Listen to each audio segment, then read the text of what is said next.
Alors, Pierre Adrian et Philibert Hume, ce ne sont plus des enfants, quoique dans leur tête, je ne sais pas. En tout cas, qu'est-ce qui vous a pris? Quel a été le point de départ? Bonjour à tous les deux. Quel a été le point de départ de ce voyage? Parce qu'avant d'être un livre, ça a été un voyage que vous avez accompli à travers la France et qui vous a fait passer par Autun. On va en parler tout à l'heure. Qui commence? Oui, bonjour Philibert. à tous.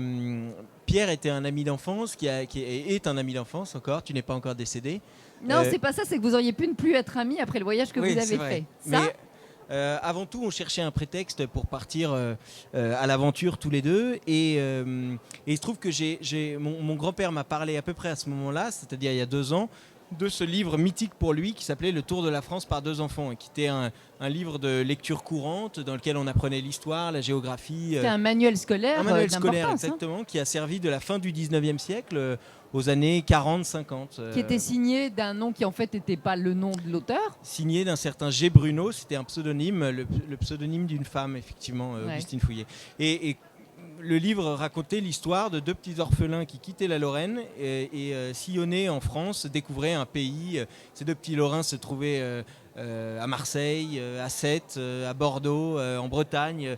Et c'était pour eux un voyage formidable. Et on s'est dit qu'avec Pierre, 150 ans après, 150 ans plus tard, ce serait drôle de suivre leurs pas. Effectivement, vous avez bien fait parce que vous nous faites en tout cas largement partager les joies et aussi les peines qui ont été les vôtres. D'où partez-vous et où arrivez-vous? Pierre.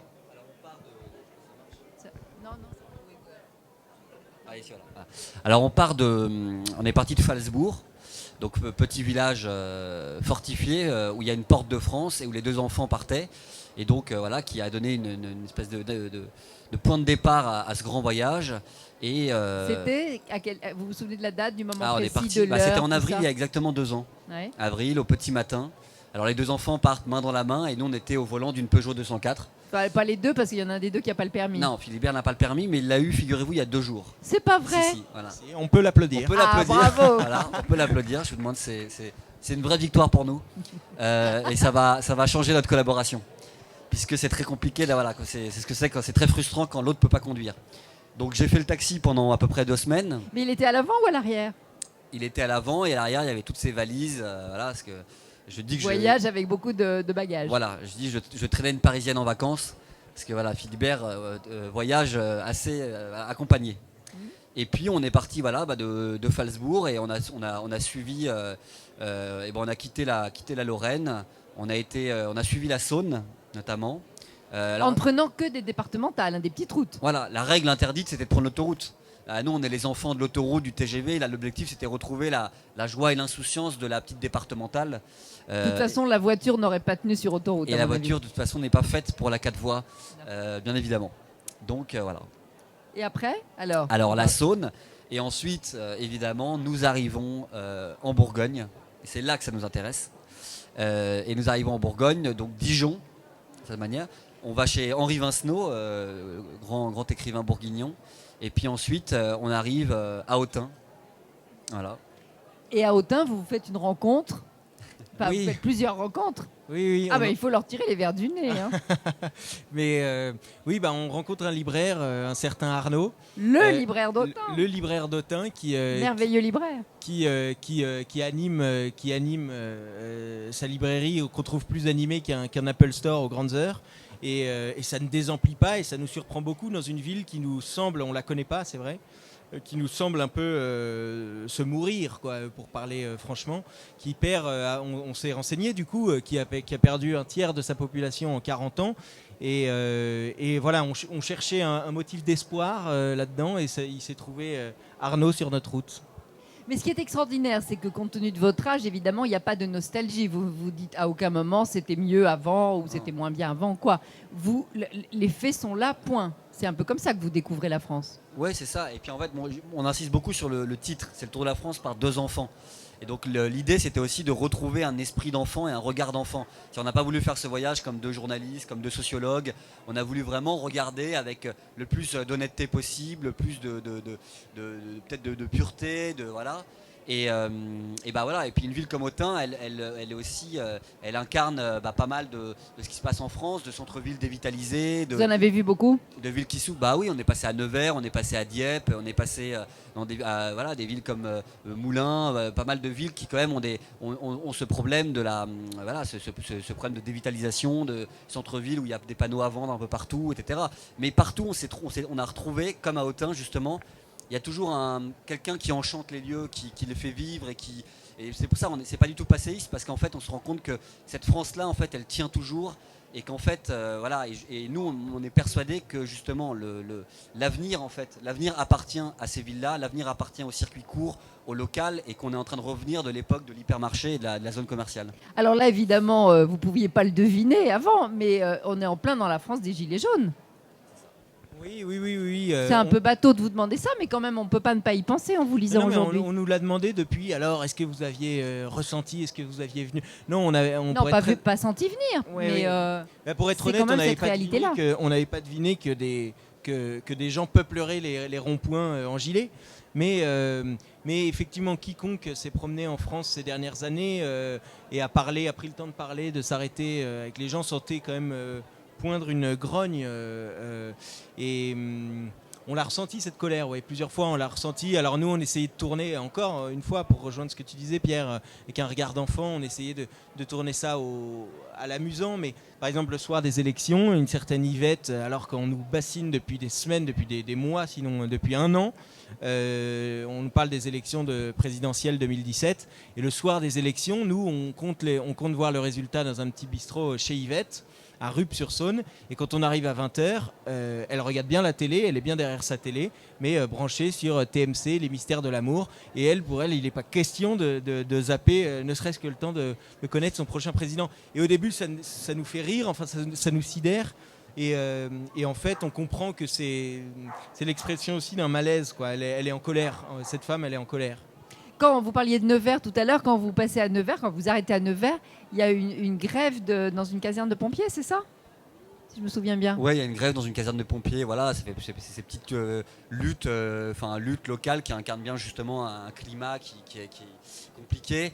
Et c'était les pompiers qui étaient en grève. Pour quelle raison? Je suis un peu. Ils étaient en grève pour plusieurs raisons. D'abord parce qu'on leur coupait les budgets. Ils n'étaient pas vraiment en grève, parce que les pompiers ne sont jamais en grève. Oui, c'est ça. Mais enfin bon, une grève symbolique quand même. Mais il y avait un grand panneau sur leur caserne. En fait, ils étaient avant, la caserne de Nevers était dans le centre-ville de Nevers.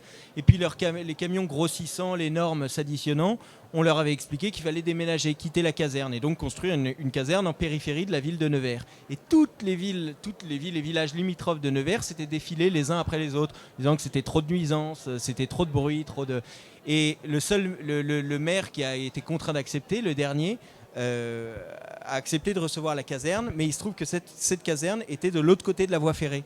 C'est-à-dire qu'à chaque intervention, il prenait le risque d'attendre derrière les barrières le temps que l'Express Paris-Montargis passe. Donc c'était tout ça une somme d'absurdité qui faisait qu'ils étaient en colère, quoi. À Brest, par exemple, aussi, vous racontez l'histoire, c'est une fleuriste qui est contrainte de fermer sa boutique. Dijon, ouais. À Dijon, pardon. Qui est contrainte de fermer boutique parce que c'est pour une histoire de tracé de tramway, c'est ça? Oui, entre autres. Après, c'est ça, c'est qu'il y a une mode en France du tramway. Toute ville a voulu son tramway, mais d'ailleurs, je pense que là, vous avez fait un peu un lapsus, parce qu'à Brest, il y a une grande question du tramway. Oui, c'est ça. C'est pour ça que ça Et on a vu même nous des Brestois, on y était il n'y a pas longtemps, qui nous disaient on fait la grève, on prend pas le tramway, on manifeste contre le tramway parce que en fait ça fait des travaux énormes, ça coûte des millions, et que en fait le problème du tramway, c'est que ça draine. Voilà, si vous n'êtes pas à côté du tramway, en fait, ça vide un peu les quartiers alentours, et parce qu'il y a des lignes de bus qui ferment, etc. Donc ça occupe des places de stationnement, et elle, la petite fleuriste, elle pouvait plus vendre ses primes verts parce qu'il n'y avait plus de clientèle. Et en fait, c'est que des petites histoires. Notre voyage a été complètement désorganisé, aucune préparation, rien du tout. C'est ce que j'allais vous demander. Non, vous saviez à l'avance on ne savait rien à l'avance, mais simplement on avait le temps. Et donc le temps de glaner, d'être à l'affût à l'affût de ces petites histoires. Et l'histoire de la fleuriste ou même des pompiers de Nevers, en soi, c'est pas grand-chose, mais additionner toutes ces petites histoires, ça vous fait un herbier et cet herbier fait un livre. Voilà. C'est un peu un voyage à quoi? Un voyage initiatique, un voyage à la Kerouac? Comment est-ce que vous qualifieriez ça? Alors, Même a posteriori, peut-être que vous n'aviez pas l'idée avant de ce que ça pouvait être. on nous a qualifié de Kerouac de sous-préfecture. Je trouvais ça drôle parce que c'est vrai qu'on s'est un peu pris, voilà, l'idée c'était un peu de partir sur la route, de se prouver que l'aventure est possible sur les départementales en France à 200 km de Paris. Et puis en effet, c'était aussi un voyage qui raconte aussi une amitié, puisqu'on se connaît depuis qu'on a 12 ans. Donc c'est aussi sur les routes de l'amitié, sur les routes de l'enfance, parce que le livre qu'on reprend, Le Tour de la France par 2 enfants, c'est un petit manuel scolaire. Donc en fait aussi, on a revisité notre histoire, notre géographie. C'était le Tour de la France, c'est comme quand vous étiez en classe et que vous regardiez la carte Vidal de la Blache et puis vous rêviez comme ça parce qu'on a pu écouter la maîtresse au fond à côté de la fenêtre près du radiateur. Et il y a un peu un esprit de grandes vacances, d'errance, de flânerie dans la France, printanière. Voilà. Il y a cette phrase que je voudrais reprendre ici, que vous écrivez, qui me paraissait révélatrice. Vous écrivez: nous étions la génération de la crise, une époque particulière, non de vaches maigres, nous étions gavés, mais de vaches tristes, anémiques. Oui, c'est ça. On est dans une époque particulière, ouais, où on a tout, mais on dirait qu'on n'en jouit plus. Ou en tout cas, on n'a pas la mesure. Et c'est évidemment quand on manquera qu'on se souviendra que l'opulence était agréable. Mais voilà, on a tout sauf le temps de s'ennuyer. C'est toi, Pierre, qui parlais l'autre jour de féconder l'ennui. C'est ce qui fait l'ennui est primordial pour un enfant, le temps de se perdre, d'oublier, et pas d'être continuellement sollicité. Et nous, c'est ça, on s'est autorisé une longue plage d'ennui et qui nous a permis ces pérégrinations. Parce que vous vous êtes quand même ennuyé. Beaucoup, l'un de l'autre en particulier. Non, mais oui, mais c'était un ennui consenti, même délibéré. Et c'est pas tout à fait un ennui d'ailleurs. C'est-à-dire que, en fait, c'était un ennui parce que c'était désorganisé, parce que personne ne nous attendait nulle part, parce que on avait le temps de se perdre. Voilà. On parlait tout à l'heure, vous avez commencé en voiture, mais après, à un moment donné, vous changez de moyen de locomotion. On a fait un peu de tout, comme les 2 enfants à l'époque qui prenaient une calèche, un bateau, qui prenaient les canots, etc. On a fait un peu de tout, donc on a fait une voiture qui nous a un peu lâchés. Ensuite, on a pris le TGV, le train grande vitesse évidemment. On a pris les cars Macron. On a fait du bateau-stop, de l'autostop, enfin voilà. Et puis en fait, du bateau-stop. Ouais, on a. Alors on va dans les ports et on essaye de se faire plaindre. On était sur le port de la Grande Motte. Et en fait, on voulait rejoindre Sète en bateau. Et vraiment, on va à la capitainerie. Et puis on a trouvé vraiment. C'est véridique. Hein. Et moi, j'avais pas du tout le pied marin. J'avais très mal au cœur. Bref. Mais en fait, la manière dont on voyage aussi influe beaucoup sur notre regard. Voyageait pas. Et du coup, la deuxième partie de notre voyage, qui n'était pas en voiture, on n'a pas vu les mêmes choses. On a vu une France qui était quand même moins rurale. C'était plutôt au sud. Au sud et à l'ouest. Quand on est remonté vers le Midi, enfin Canal du Midi, puis Bordeaux, et puis là, on a fait, voilà, c'était une France plus des gares centrales, des ports, une France des ports. On a fait Marseille. Mais alors Marseille, justement, vous le découvrez, vous le redécouvrez, vous en parlez d'une manière très très particulière. Marseille, c'est vrai que quand on lit les journaux et qu'on regarde la télévision, c'est Plus belle la vie, les Kalachnikov et l'Olympique de Marseille. Donc on voulait aller plus loin que ça et on s'est rendu compte qu'on connaissait très très mal cette ville, très peu. Et en fait, on s'est laissé envoûter par Marseille. Y passant d'ailleurs, l'objectif c'était surtout pas s'attacher à un lieu parce que dès que vous vous attachez, vous repartez plus. Donc en fait, au bout de 2-3 jours, on s'est rendu compte qu'on était complètement pris par cette ville qui est un écosystème à elle toute seule. Et donc il y a des 3-4 chapitres, je crois, qu'on écrit sur Marseille. Une espèce de vie, de diversité, de bouillonnement. Et d'odeur. Non, c'est vrai, les odeurs, c'est très important à Marseille. Alors il y a moins d'odeurs quand on lit Sandrard, on a l'impression qu'on est dans un magasin d'épices. Aujourd'hui, les denrées sont plus déchargées sur le port, mais ça reste quand même une ville très odorante et c'est pas plus mal. Moi je préfère, on l'écrit je crois, on se demande s'il vaut pas mieux sentir le poisson pourri que l'odeur du pec citron de nos villes aseptisées. Il y a des endroits où vous êtes retourné depuis? Autun par exemple. Autun, bien sûr. Où est-ce qu'on est retourné Moi, je suis retourné chez Yvette, c'est vrai. Comment va Yvette? Elle regarde toujours ses feux de l'amour? Toujours, les mystères de l'amour. Les mystères de c'est l'amour, la pardon, suite. pardon. Toujours avec beaucoup d'assiduité. Et on y mangeait. Je suis retourné l'année dernière et on y mangeait des grenouilles. Voilà, des cuisses de grenouilles. Vous vous êtes lié d'amitié avec des gens? Oui, par exemple, un exemple typique, parce que là, on a découvert, on est arrivé à Bordeaux à vélo et on voulait se débarrasser de nos vélos.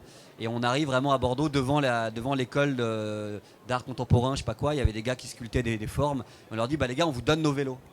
Donc ils étaient là, voilà. Et puis C'est toujours suspect, quelqu'un qui vous donne quelque chose.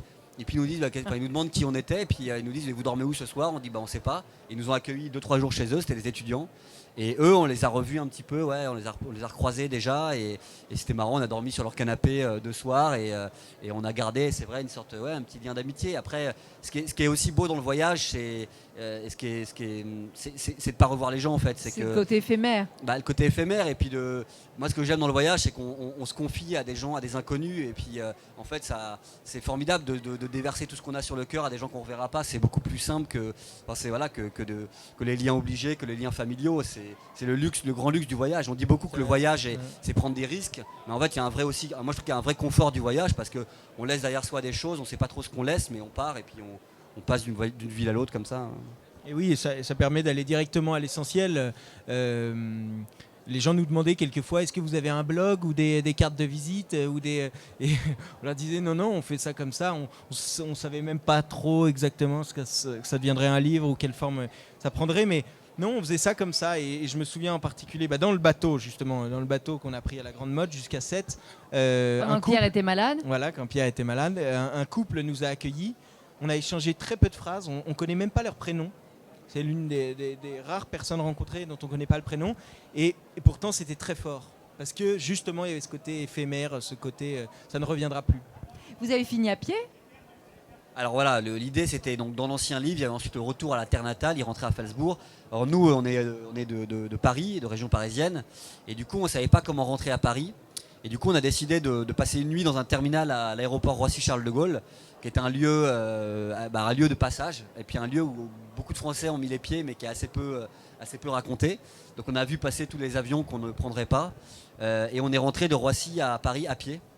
Donc en traversant la banlieue, on est aussi nous la génération de la banlieue, de ces endroits qui se ressemblent un peu tous. Et c'est la plus belle entrée dans Paris qu'on ait jamais faite, parce que on a vu Paris se lever, les premiers joggeurs, les premiers cyclistes, et puis les enfants qui vont à l'école, etc. Et on est arrivé jusqu'à se quitter Porte Saint-Martin, où habite Philibert. Voilà. Il y a une héroïne aussi, enfin on en a déjà un peu parlé, la pauvre vieille, elle est tombée en panne, mais elle a fini par redémarrer. C'est la fameuse 204, c'est ça, je ne me trompe pas? Peugeot 204. Peugeot 204. Et tout à l'heure, j'y pensais parce que vous disiez, en fait, il faut avoir le temps du désir, etc. On est repu. Et là, je pense à votre frère, et je pense aussi à votre mère, parce que ça ne doit pas être facile d'avoir des enfants comme vous, Samuel Adrian, qui lui a fait, en un premier temps, Paris-Jérusalem à pied, et qui vient d'ailleurs de publier un livre pour raconter son voyage, et qui part là où il est parti. Il part aujourd'hui même. Avec la 204, je ne sais pas s'il fera plus de 500 mètres, mais enfin, il la reprend. Si, elle roule. Et alors, qu'est-ce qu'il va faire, lui? Là, il part à Vladivostok avec, donc c'est un peu plus loin qu'Autun. Et voilà, il part faire le tour du monde. Et en fait, là, c'est vraiment une opération suicide. Ça veut dire, on sait qu'on ne reverra plus la voiture. Mais vous reverrez votre frère quand même, j'espère. Mais j'espère que je reverrai. Oui, ouais. Ça, j'espère que je le reverrai. Mais c'est très intéressant parce qu'il dit exactement la même chose que vous. C'est-à-dire qu'en fait, on n'a plus le temps de désirer. Et là, c'est vraiment intéressant de voir que c'est des gens de votre âge qui le disent. Oui, non, je suis parfaitement d'accord avec ce que dit Samuel, qui dit souvent la même chose que moi. Oui, non, et ça rejoint aussi par rapport à ce phénomène où on est gavé mais repu. Et ça rejoint les conditions de l'aventure. L'aventure est-elle encore possible et comment la recréer aujourd'hui que le moindre arpent de terrain, le moindre kilomètre carré est satellisé? Eh bien, c'est en recréant artificiellement les conditions de l'aventure, c'est-à-dire en voyageant de façon précaire, en préparant le moins possible, en choisissant un ami comme Pierre Adrian, en roulant dans sa voiture et en tenant la carte à l'envers. Et ce qui était formidable aussi avec la 204, c'est que le bonheur de rouler dans des vieilles voitures, c'est que c'est aussi un bonheur précaire en fait. Ça fait du On bruit, sait- hein. Ça fait du bruit, mais on sait qu'elle peut nous lâcher à tout moment. Et en fait, ça donne une saveur particulière au voyage. De savoir que voilà, on n'est pas, c'est tout sauf du voyage organisé. On sait que ça peut péter, on sait qu'on peut se retrouver en rade et en carafe, et ça, c'est pas mal quand même. Vous allez repartir ailleurs, tous les deux? Oui. Alors là, on Ah bon voulait faire un livre ensemble et Bah, il n'est mais pas on- au courant, apparemment. Ouais, je sais pas. Non, mais on n'est pas une franchise. On n'est pas parti pour. Vous êtes une marque déposée? Voilà, mais Start-up. mais oui, on a chacun des projets de notre côté. Moi, j'ai un projet de livre de voyage encore le long de la Seine, de Paris jusqu'à la mer. Vous allez faire comme Jean-Paul Kaufmann, le long de la Marne? Alors en fait, je l'ai descendu avec Samuel, je peux le citer puisqu'on en parlait, sur un rafio de fortune, un vieux canoë-kayak dont sur lequel on avait installé avec une tringle à rideau et un rideau de douche, une sorte de grand voile. Et on a descendu comme ça pendant une dizaine de jours de Paris jusqu'à la mer. Parce que la Seine, c'est quand même la Seine, c'est une autoroute. Hein, donc, moi, j'étais assez admiratif quand même. Bravo. Merci, ça me touche Franchement, beaucoup. bravo les gars. Quand on arrive encore à s'étonner après tant d'années, c'est plutôt bon signe. Qu'est-ce que ça a changé en vous, chacun pour soi, et dans votre façon d'être, de vivre, d'avoir fait ça? Moi, ça m'a rassuré parce qu'on voulait dans ce livre montrer les deux côtés de la carte postale. Le côté France bucolique, les petits oiseaux qui existent encore dans plein de coins de France, mais aussi l'envers de la carte postale, c'est-à-dire l'enlaidissement du territoire, les zones commerciales, les centres-villes qui se dépeuplent. Et malgré tout, moi j'ai découvert, je me suis rassuré quant à la bienveillance. La bienveillance qui semble un mot très désuet et un truc un peu daté, en fait ça existe encore. Et quand on prend le temps de gratter la croûte de méfiance, assez vite on est accueilli et assez vite on devient presque un déversoir à confession, parfois presque trop. En autostop, quand on monte dans la voiture de quelqu'un et qui se met à raconter sa vie et parfois des choses très intimes, c'est presque gênant. Il nous prend dans sa voiture, mais c'est nous qui avons l'impression de lui rendre service, quoi, pratiquement. Ouais, déjà, notre amitié a survécu, donc ça c'est bon signe, c'est-à-dire qu'on peut aller quand même pas mal, on peut aller assez loin. Et en effet, moi, on a fait beaucoup de rencontres pour ce livre un peu partout en France, et j'ai bien aimé un lecteur qui m'a dit, en fin de compte, quand on a lu votre livre, on se dit que la France c'est pas si mal. Et j'ai bien aimé ce truc, la France c'est pas si mal. C'est vrai qu'on est toujours à se plaindre, on prend les ronds-points, on va manifester sur les Champs-Élysées, etc. Mais on a quand même un pays il y a une beauté, une diversité, et puis il y a quelque chose. On a découvert une France qui, c'est vrai, derrière ce qu'on a, la dévitalisation des centres-villes, les zones commerciales partout, la désertification des campagnes, les grosses métropoles. Il y a quand même une France qui tient, il y a quand même du bénévolat partout. Il y a une France qui tient par le sport, il y a une France qui tient par l'humour. On a vu quand même des gens très drôles. Il y a vraiment quelque chose, on est plein d'espérance, quoi. Il y a pas de. Merci les garçons. Merci. Merci Patricia. Merci à vous.